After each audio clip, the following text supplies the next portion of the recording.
आज हम कक्षा 8 में कबीर की साखियाँ पढ़ेंगे। कक्षा 8 का पाठ 9 है कबीर की साखियाँ। जाति ने पूछो साधु की, पूछ लीजिए ज्ञान, मोल करो तलवार का, पड़ा रहने दो म्यान। इन पंक्तियों में कबीरदास जी कहते हैं कि अच्छे लोगों की, अच्छे इंसान की जाति नहीं पूछनी चाहिए, उनका ज्ञान जानना चाहिए। मोल करो तलवार का, पड़ा रहने दो म्यान। इसका मतलब है कि व्यक्ति के शरीर को देखकर उसका पता नहीं लगाना चाहिए कि वो कैसा है, उसकी आत्मा को देखकर उसका पता लगाना चाहिए। जिस प्रकार हम तलवार खरीदने जाते हैं तो उसके नोक या धार को देखते हैं, उसके म्यान को नहीं देखते कि वो कितना सुंदर लग रहा है। इसी प्रकार अच्छे लोगों की जाति नहीं देखनी चाहिए, उनके ज्ञान को देखना चाहिए। अगली पंक्ति है, आवत गारी एक है, उलट हुई अनेक, कह कबीर नहीं उलटिए वही एक की एक। इन पंक्तियों में कबीरदास जी कहते हैं, यदि आपको एक गाली कोई देता है, अगर आप उलट जाएंगे, उलट कर बोलेंगे तो एक की अनेक गालियाँ बन जाएंगी। हम एक गाली वो देगा, हम दो देंगे, दो के बदले वो चार देगा, फिर इस प्रकार एक की अनेक गालियाँ हो जाएंगी। कबीरदास जी कहते हैं कि नहीं उलटिए वही एक की एक। अगर हम उलटकर उस गाली को दोबारा नहीं देंगे तो वो एक की एक ही बनी रहेगी। अगली पंक्तियों में, माला तो कर में फिरे, जीभी फिरे मुख माही, मनवा तो 10 दिशि फिरे, यह तो सुमिरत ना सुमरन नाही।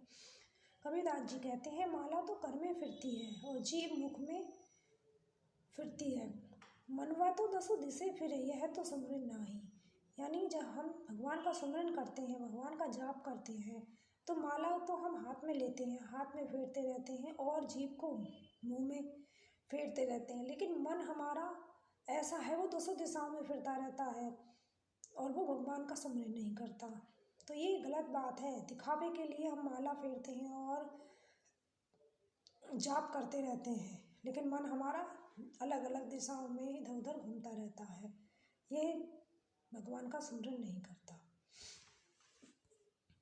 अगली पंक्तियाँ हैं कबीर दास जी कहते हैं इनमें, कबीर घास में नींदिए जो पाँव तली हुई, कबीर घास नहीं नींदिए जो पाँव तली हुई, उड़ी पड़े जब आँख में खरी दुलेरी हुई।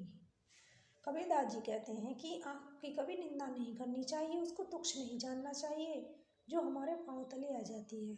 उड़े पड़े जब आँख में खरी दुलेरी हुई। कबीरदास जी कहते हैं, यदि वही छोटा सा तिनका जिसकी हम निंदा करते हैं कि ये कुछ नहीं है, तुच्छ है, वो हमारी आँख में गिर जाए तो बहुत ही दुखद दुख देता है। तो किसी भी व्यक्ति को, किसी भी वस्तु को छोटी या तुच्छ नहीं जानना चाहिए, तुच्छ नहीं कहना चाहिए, जिससे कि लेकिन उसको अगर उसका समय आता है तो बहुत ही वो दुख देता है।